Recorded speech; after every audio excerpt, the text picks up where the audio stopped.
Hello guys, कैसे हैं आप सभी। आशा करते हैं आप सभी ठीक होंगे, मस्त होंगे। तो गाइज आज हम सॉल्व करेंगे जो क्लास 12th की हिंदी है, ठीक है। यूपी बोर्ड जो एग्ज़ाम हुआ है तो उसका जो क्वेश्चन पेपर है हम देखेंगे कि क्वेश्चन किस प्रकार से एग्ज़ाम में आ रहा है और आपको क्वेश्चन पेपर किस प्रकार से सॉल्व करना चाहिए ये हम देखेंगे। तो आइए देखते हैं, वीडियो में लास्ट तक बने रहिए, ठीक है। तो आइए देखते हैं, जिसमें पहला क्वेश्चन आया था कि चंद छंद वरण की महिमा के लेखक हैं। तो ऑप्शन सी कवि गंग, इसमें गंग कवि लिखा है तो कवि गंग होंगे। अब देखते हैं इसी में ख का जो क्वेश्चन है, कहानी एक सूक्ष्म दर्शक यंत्र है जिसके नीचे मानवीय अस्तित्व के रूपक दृश्य खुलते हैं। यह कथन किसका है। तो गाइज हम भी क्वेश्चन बता रहे हैं और आप भी कमेंट में बताइएगा कि ये जो कथन है, ये जो भी क्वेश्चन है किसने कहा था, ताकि पता चल सके कि कौन सा क्वेश्चन सही है और कौन गलत, ठीक है। तो इसमें ऑप्शन मेरे ख्याल से 4 होगा, आचार्य रामचंद्र शुक्ल। अब देखते हैं ग 84 वैष्णवन की वार्ता के रचनाकार हैं। तो ऑप्शन ए गोस्वामी विट्ठलनाथ, ठीक है। तो देखते हैं अगला,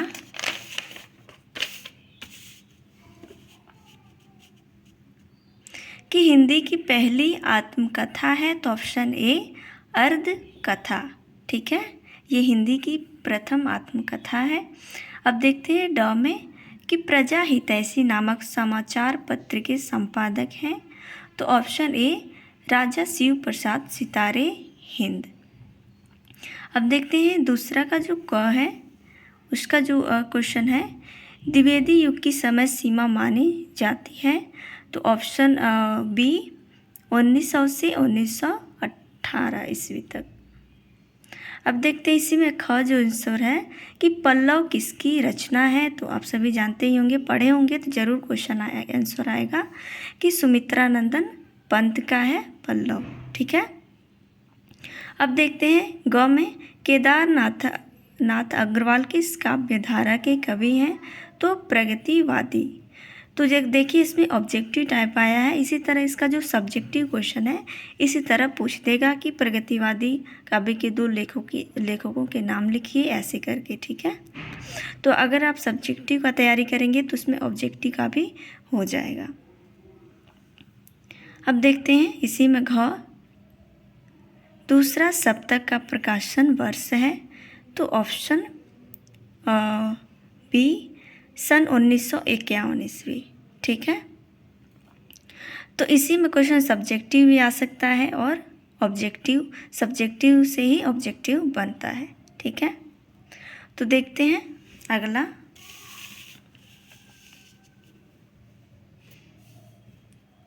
डोमे के निम्नलिखित में से कौन छायावादी कवि नहीं है। तो आप सभी जानते हैं कि महावीर प्रसाद द्विवेदी, ऑप्शन डी। और ये भी क्वेश्चन आ सकता है कि छायावादी युग के 4 स्तंभ कहे जाने वाले लेखकों के नाम लिखिए, या ऐसे करके ऑप्शन आ जाएगा। अगर आपको पता होगा तो आप टिक कर सकते हैं, जिसमें जयशंकर प्रसाद, सुमित्रानंदन पंत, महादेवी वर्मा और सूर्यकांत त्रिपाठी निराला, ये छायावादी युग के 4 स्तंभ हैं, ठीक है, कहे जाते हैं।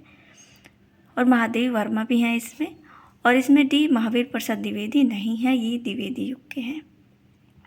अब देखते हैं और सब्जेक्टिव में किस प्रकार से व्याख्या वगैरह करना है गद्यांश। तीसरा क्वेश्चन में कि निम्नलिखित गद्यांश के नीचे दिए गए प्रश्नों के उत्तर दीजिए। इसको याद पहचानने का ट्रिक हम बताएंगे कि जैसे कि विज्ञान की प्रगति के कारण नित्य नई चीज़ों का निरंतर आविष्कार होता रहता है। जब कभी नया आविष्कार होता है उसे एक नई संज्ञा दी जाती है। जिस देश में इसकी सृष्टि की जाती है वह देश उस देश आविष्कार के नामकरण के लिए नया शब्द बनाता है। वही शब्द प्रायः अन्य देशों में बिना परिवर्तन के वैसे ही प्रयुक्त किया जाता है।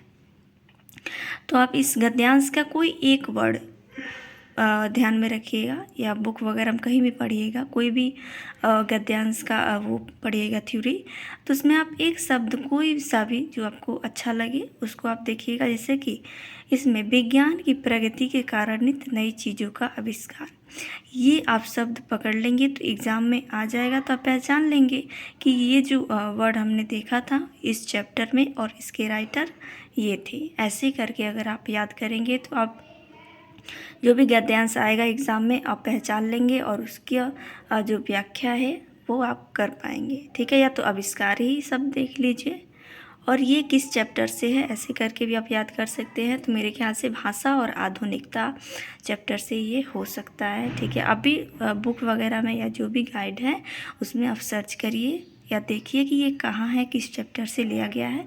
इस प्रकार से आप जितने भी क्वेश्चन पेपर हैं, मॉडल पेपर हैं, आप सॉल्व करेंगे, खोजेंगे बुक वगैरह में, तो उससे आधा क्वेश्चन आपका तैयार हो जाएगा। ठीक है, जो एग्ज़ाम में भी आ सकते हैं। अब देखते हैं इसमें क्या करना है कि प्रस्तुत गद्यांश के पाठ है, हम लेखक का नाम लिखिए। तो इसमें ये जो पाठ है किस पाठ से लिया गया है और इसके राइटर कौन है ये आपको लिखना है। ठीक है, और रेखांकित अंश की व्याख्या कीजिए। ये जो भी रेखा जब जैसे जब कभी नया आविष्कार होता है उसे एक नई संज्ञा दी जाती है। ऐसे करके जो रेखाएं खींची गई हैं इसकी व्याख्या करना है। जैसे इसकी व्याख्या आप करके जो भी रेखाओं के माध्यम से अंडरलाइन किया गया है, आप जो भी अन्य विज्ञान की प्रगति जो भी अन्य चीज़ें बच रही हैं इसका आप नीचे व्याख्या कर दीजिए उसी में ही, ताकि जो भी सारांश है ठीक है वो थोड़ा सा और अब बढ़ जाए और अच्छे से समझ में आए। अब देखते हैं तीसरे में क्या करना है कि किस कारण निरंतर नई चीज़ों का आविष्कार होता रहता है। तो खोज, अगर किसी भी चीज़ का खोज किया जाएगा, जानने की जिज्ञासा इच्छा होगी तो नई चीज़ों का खोज किया जा सकता है। ठीक है, अब देखते हैं नए आविष्कार के नामकरण के लिए नया शब्द कौन बनाता है। मतलब इसमें ये हो जाएगा कि जिस देश से, यदि जिस देश में ये आविष्कार हुआ रहता है उसी देश का नामकरण कर दिया जाता है कि ये इस देश में हुआ है, तो उसी के आधार पर इसका नामकरण किया जाए। ठीक है, क्वेश्चन का ये जो क्वेश्चन है इसका जो आंसर है ये गद्यांश में ही दिया रहता है, बस आपको ध्यान से देखना है और समझ के पढ़ना है। अब देखेंगे अथवा करके दिया है, या आप ऊपर वाला करिए या नीचे वाला करिए, ऐसे करके। ये साहित्य, कला, नृत्य, गीत, आमोद प्रमोद अनेक रूपों में राष्ट्रीय जन अपने अपने मानसिक भावों को प्रकट करते हैं। आत्मा का जो विश्वव्यापी आनंद भाव है वह इस विधि रूप में साकार होता है। और मेरे ख्याल से ये हो सकता है कि राष्ट्रीय जो चेतना है, ठीक है, राष्ट्रीय जन अपने ये हमको चैप्टर का नाम याद है पर ध्यान में नहीं आ रहा है, आप बताइएगा। ठीक है, इसमें भी वही करना है सेम जो ऊपर वाले क्वेश्चन में करना है। ठीक है, तो देखते हैं अगला।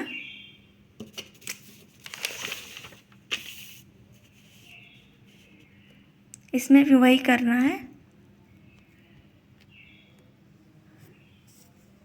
कि पद्यांश है ये। ठीक है, 4 नंबर का जो क्वेश्चन है कि पद्यांश पर आधारित निम्नलिखित प्रश्नों के उत्तर दीजिए। तो इसमें भी आप वही करेंगे, कोई एक वर्ड ध्यान में रखेंगे ताकि एग्जाम में आए तो आप पहचान सकें। तो इसमें प्राकृतिक पर सर्वत्र विजयी पुरुष आसीन है। ठीक है बधे नर के करों में वारी विद्युत भाप, हुक्म पर चढ़ता उतरता पवन का ताप, है नहीं बाकी कहीं व्यवधान, लांघ सकता नर सरती गिरी सिंधु एक समान। इसमें भी आप एक वर्ड ध्यान में रखेंगे और देखेंगे बुक में या गाइड में किस चैप्टर से लिया गया है। ठीक है, तभी आप पहचान पाएंगे और इसकी व्याख्या कर पाएंगे। इसमें भी प्रस्तुत पद्यांश का संदर्भ लिखिए। ठीक है, और रेखांकित अंश की व्याख्या कीजिए। प्रकृति पर सर्वत्र कौन आसीन है, तो पहले वाली लाइन में हमने देखा कि प्रकृति पर सर्वत्र है विजयी पुरुष आसीन। कौन आसीन है, विजयी पुरुष, तो ये हो जाएगा क्वेश्चन में से ही आंसर। रेखांकित अंश की व्याख्या करना है। प्रकृति पर सर्वत्र कौन आसीन है, तो इसमें भी विजयी महापुरुष हो जाएगा। ठीक है। सरिता, गिरि और सिंधु शब्दों के अर्थ लिखिए। ऐसा ये पर्यायवाची से भी आ सकता है, इसको भी आप ध्यान में रखेंगे। नर के करों में क्या क्या बंधे हुए हैं, तो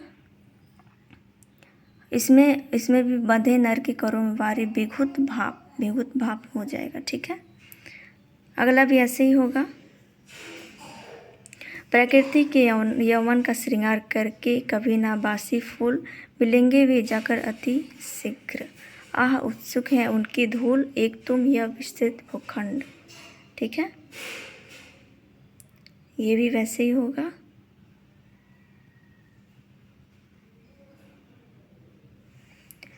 उपयुक्त पद्यांश के शीर्षक और कवि का नाम लिखिए। रेखांकित अंश की व्याख्या कीजिए। प्रकृति के यौवन का श्रृंगार कौन नहीं करेगा, जड़ का चेतन आनंद क्या है।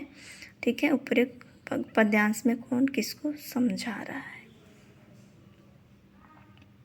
तो हम लोगों ने यहाँ तक देखा, वीडियो लंबी ना हो इसी कारण से हम यहीं 4 तक जो क्वेश्चन है, ठीक है, गद्यांश या सब्जेक्टिव जो भी है, यहाँ तक हम लोगों ने देखा। और अगली वीडियो में हम देखेंगे कि और जो भी क्वेश्चंस आए हैं वो किस प्रकार से हैं, उसको भी हम सॉल्व करने की कोशिश करेंगे। ठीक है। तो चलिए मिलते हैं अगली वीडियो में, तब तक के लिए धन्यवाद।